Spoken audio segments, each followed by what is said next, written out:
Hello दोस्तों। तो आज जो टॉपिक हमारे रहेंगे इस वीडियो के अंदर वो है definition of health, dimensions of health, determinants of health and importance of good health.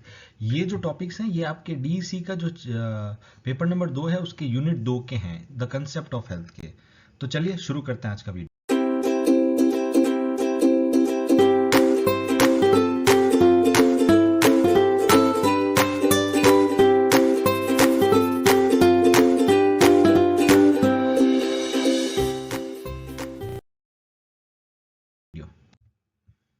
Hello दोस्तों, my self Abhishek and I am your trainer from BPS academy. तो जैसा आप जानते हैं आज हम हेल्थ के बारे में बात करेंगे कि डायमेंशन कौन कौन से होते हैं, हेल्थ की डेफिनेशन क्या होती है, डिटर्मिनेशन क्या होते हैं हेल्थ के, और इंपॉर्टेंस क्या है गुड हेल्थ की। तो सबसे पहले हेल्थ का अगर मतलब हम जानते हैं तो healthy person means that the person is normally doing his activities and does not outwardly show any sign of disease. यानी अगर किसी के अंदर कोई बीमारी नहीं है, कोई डिजीज नहीं है और वो नॉर्मली अपनी एक्टिविटीज कर पा रहा है, तब हम उस पर्सन को बोलते हैं वो है हेल्दी पर्सन। ठीक है। तो ऑक्सफोर्ड डिक्शनरी के हिसाब से हेल्थ का जो मतलब होता है the state of being free from sickness, injury और disease, bodily condition, something indicating good health bodily condition.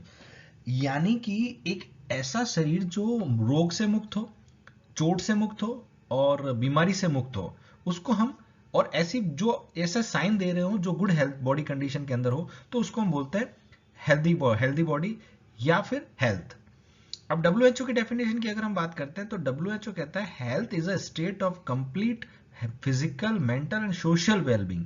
यानी कि अब डब्ल्यू एक लेवल ऊपर बात करता है हेल्थ के अंदर, वो सिर्फ फिजिकल हेल्थ की बात नहीं करता है, वो करता है फिजिकल हेल्थ, शारीरिक स्वास्थ्य, मानसिक स्वास्थ्य और सामाजिक स्वास्थ्य, उन तीनों की बात करता है कि उनमें कोई बीमारी नहीं होनी चाहिए, कोई इन्फर्मिटी नहीं होनी चाहिए, कुछ दिक्कत नहीं होनी चाहिए। अगर आपकी फिजिकल शारीरिक स्वास्थ्य अच्छा है, अगर आपका मानसिक स्वास्थ्य अच्छा है और अगर आपका सामाजिक स्वास्थ्य अच्छा है, तो हम कहेंगे कि आपका स्वास्थ्य अच्छा है। ये डब्ल्यूएचओ की डेफिनेशन है। अब हेल्थ के जो डायमेंशंस होते हैं, हम कौन कौन सी हेल्थ बात करते हैं, हम फिजिकल हेल्थ के बारे में बात करते हैं, हम मेंटल हेल्थ के बारे में बात करते हैं, हम सोशल हेल्थ के बारे में बात करते हैं, हम वोकेशनल हेल्थ होती है, फिर एक स्पिरिचुअल हेल्थ होती है। तो सबसे पहले हम बात करते हैं फिजिकल हेल्थ। तो फिजिकल हेल्थ, जैसा कि हम जानते हैं फिजिकल हेल्थ क्या होती है, आपका शरीर जो है, आपका स्वास्थ्य जो है, उससे रिलेटेड शारीरिक हेल्थ की बात होती है फिजिकल हेल्थ के अंदर। तो आपका जो physical wellbeing implies a state in which every cell and organ is functioning at it optimum capacity and in the harmony with rest of the body. यानी कि आपका शरीर, आपका प्रत्येक सेल, आपका प्रत्येक अंग, आपका प्रत्येक ऑर्गन वो अपनी पूरी क्षमता के साथ काम करे और बॉडी के साथ तालमेल मिला के काम करे। ऐसा नहीं हो कि बॉडी से अलग काम करना शुरू कर जाए। अब some of the sign of physical wellbeing of the person are, कुछ साइन होता है जिससे हमें पता चलता है कि ये फिजिकली अच्छा है। लस्ट्रियस हेयर, अच्छे हेयर होते हैं। हेल्दी स्कल्प होता है, जो स्कल्प होता है, जो हमारी खोपड़ी होती है वो हेल्दी होती है। आपका कॉम्प्लेक्शन अच्छा रहेगा, शरीर का जो चमक होती है वो अच्छी रहेगी, क्लीन साफ स्किन रहेगी, कोई दाग धब्बे नहीं होंगे। आपकी बॉडी में मांस जो होता है फर्म फ्लैश रहेगा, जो हष्ट पुष्ट नजर आएंगे आप। चमक रहेगी, आंखों में चमक रहेगी, आंखें साफ रहेगी। बॉडी में कोई मिस अलाइनमेंट नहीं है, टेढ़ी मेढ़ी बॉडी नहीं है, कुछ बॉडी में कुछ मिस अलाइनमेंट नहीं है, चलने में दिक्कत नहीं है, हाथ से खड़े होने में जब लगता है तो फर्म बॉडी नजर आती है। ये सब, कोई माल फॉर्मेशन नहीं होना चाहिए बॉडी के अंदर, यानी स्केलेटन के अंदर कोई माल फॉर्मेशन मतलब गलत दिक्कत डेवलपमेंट नहीं होनी चाहिए। वेट जो होता है वो आपका नॉर्मल होना चाहिए, आपकी हेड हाइट और एज के अनुरूप। आपके मसल जो होते हैं वो वेल डेवलप होने चाहिए, फर्म होने चाहिए। Smooth easy coordination body movement, जब आप बॉडी का कोऑर्डिनेशन करते हो, बॉडी का मूवमेंट करते हो, वो स्मूथ होना चाहिए, कोई दिक्कत वाला नहीं होना चाहिए। Regular activities of bowels and bladder, आपके पेट का, ब्लैडर का जो रेगुलर एक्टिविटीज होती है वो अच्छी होनी चाहिए। गुड एपेटाइट, आपका जो एपेटाइट होता है, जो खाना पचाने की क्षमता होती है वो अच्छी होनी चाहिए। और उसके बाद आता है आपको नींद अच्छी आनी चाहिए। तो ये कुछ साइन होते हैं जो हम बोलते हैं कि ये फिजिकली वेलबींग पर्सन के साइन है। तो अब जैसा आपने देखा कि फिजिकल बॉडी के अंदर ये सारी चीजें आती है कि बॉडी अच्छी रहनी चाहिए, बॉडी खाना अच्छे से पचाए, बॉडी में कोई दिक्कत नहीं होनी चाहिए, कोई डिजीज नहीं होनी चाहिए, फिजिकल जो दिखने में हम बात करते हैं वो। उसके बाद जो नेक्स्ट आता है वो आता है मेंटल हेल्थ। अब हम मेंटल हेल्थ की अगर हम बात करते हैं तो a person who is mentally healthy is one who, अब किसको हम मानेंगे मेंटली हेल्दी? जो मेंटली हेल्दी होगा उसके साइन क्या होंगे, किसको हम मानेंगे कि ये मेंटली हेल्दी है? Is free from unsolvable internal conflict and is able to arrive at a decision. जो अंदरूनी जिसका द्वंद होता है उससे फ्री हो, उसके अंदर कोई चिंता नहीं होनी चाहिए, कोई द्वंद नहीं होना चाहिए, कोई रेस्टलेसनेस नहीं होनी चाहिए, और वो एक निर्णय लेने में सक्षम हो। वो बंदा कॉन्फिडेंट हो अपनी क्षमताओं के बारे में, और वो सक्षम हो ये रिकॉग्नाइज करने में कि उसकी फॉल्ट्स क्या है, उसकी दिक्कतें क्या क्या है, इन सबको वो समझने में सक्षम हो। ठीक है। उसका सेल्फ एस्टीम जो होता है वो बहुत हाई होना चाहिए, सेल्फ एस्टीम अच्छा होना चाहिए उसका। ठीक है। वो assume responsibility according to her capacity, वो रिस्पॉन्सिबिलिटीज लेता है अपनी क्षमताओं के अनुसार, और उसको सुख मिलता है, उसको सेटिस्फेक्शन मिलता है उनको खत्म करने पर। जो जिम्मेदारियां उसने ली है वो जब उनको सक्सेसफुली खत्म कर देता है तो ये उसको बहुत सुकून देता है। He is able to habit of condemning और pitying herself all the time. उसकी आदत नहीं होनी चाहिए वो हमेशा खुद को दोष देता रहे, मेरे से तो होगा ही नहीं, मैं तो ये कर ही नहीं सकता, मेरे साथ तो ऐसा ही होना चाहिए था, मैं तो मेरे साथ ऐसा ही होता है। इन सारी चीजों से वो मुक्त रहे।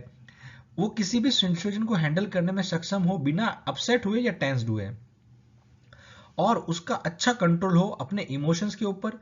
वो फ्रीक्वेंटली उसको फियर, जेलेसी, एंगर ये सब महसूस नहीं होना चाहिए।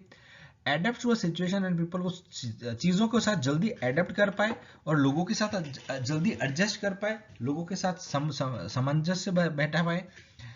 Is sensitive to reduce emotional needs of other, मतलब वो दूसरों की जो इमोशनल नीड होती है उनको भी लेकर सेंसिटिव रहे। उसको समझ में आना चाहिए कि दूसरों की नीड क्या है, दूसरों को क्या बुरा लग सकता है, क्या उनको नहीं लगेगा, कैसे बात कहनी है। Is well adjusted and get along with others, दूसरों के साथ अच्छे से वो सामंजस्य से बैठा के अपना काम कर पाए, उसको दूसरों से ज़्यादा दिक्कत नहीं होनी चाहिए।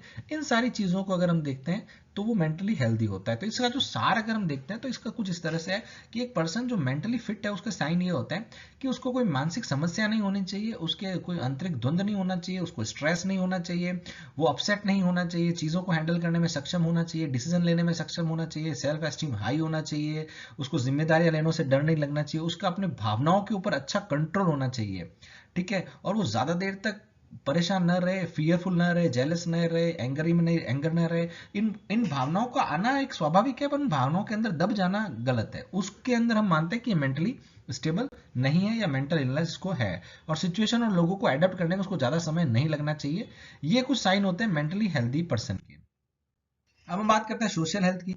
तो social dimension of health include the person's ability to herself to see herself himself as a member of a large community, the quantity and the quality of her interpersonal relationship with others, and the extent of her involvement in the community.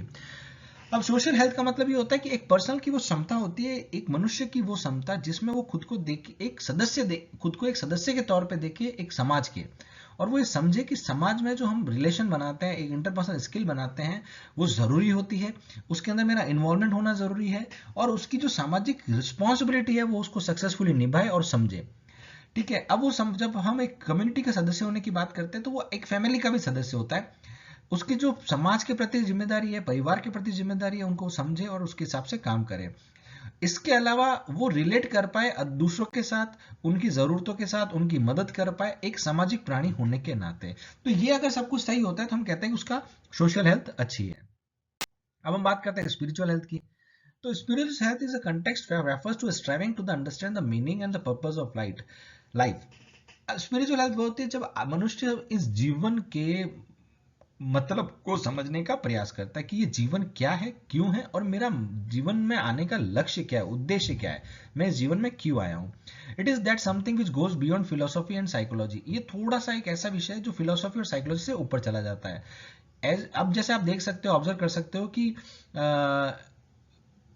Spiritual health का ऐसा कोई ऐसा meaning नहीं है, पर ये बहुत सारी चीजों को मिला के बनता है, जिसमें इंटीग्रिटी आता है, एथिक्स आते हैं, आपके उसूल, आपके प्रिंसिपल्स, आपकी भाव, आपका मानना, आपके बिलीव्स, उसके कंसेप्ट क्या हैं, और इसका कोई साइंटिफिक एक्सप्लेनेशन नहीं है। ये कमिटमेंट होता है from some higher being and a feeling of being linked to whole universe. ये वो भाव होता है जिसमें आप ये महसूस करते हो कि इस संपूर्ण ब्रह्मांड से मैं जुड़ा हुआ हूं, मैं इस ब्रह्मांड का एक पार्ट हूं। और अब इन सब के अंदर जो perception of the meaning and the purpose of life की, मतलब मेरा नजरिया क्या है जीवन को लेकर, मेरा जीवन का उद्देश्य क्या है, इन सब चीजों का जब हम उत्तर देते हैं तो ये स्पिरिचुअल लाइफ कहलाती है। और हमें इसमें शांति मिलनी चाहिए। अगर हम इसमें भी रेस्टलेस हो जाते हैं, हम नहीं समझ पा रहे हैं मेरे जीवन का उद्देश्य क्या है, मकसद क्या है, मैं अपने आप को यूनिवर्स के साथ कनेक्ट नहीं कर पा रहा हूँ, तो हम कह सकते हैं कि आपकी स्पिरिचुअल हेल्थ अच्छी नहीं है। Vocational dimension, vocational When work that a person does for a living is adapted for a goal that she set for herself, her capability and her limitation, it often plays an important role in promoting physical and mental health. जब कोई ऐसा काम करे, जब उस काम का जो गोल है, उसका जो मकसद है, जो कमाने के लिए कर रहा है, जीने के लिए कर रहा है, पर उसके अंदर जब उसकी क्षमताओं के हिसाब से वो काम करे और उसको सेटिस्फैक्शन मिले और वो अपने गोल के साथ अपने काम को अलाइन कर दे, तो वो उसकी फिजिकल और मेंटल हेल्थ के प्रमोट करने के लिए बहुत जरूरी होता है। मैं कब खुश रहूंगा? जब अपने काम से जब मैं खुश रहूंगा, मैं वो काम कर रहा हूँ जो मुझे सुकून दे, मुझे अच्छा महसूस कराए, और वही काम मुझे लिविंग के लिए भी कर रहा हूँ, मतलब मेरी कमाई भी उसी काम से हो रही है और वो काम मुझे सुकून भी दे रहा है, तो मेरा फिजिकली और मेंटल हेल्थ बहुत अच्छी रहेगी।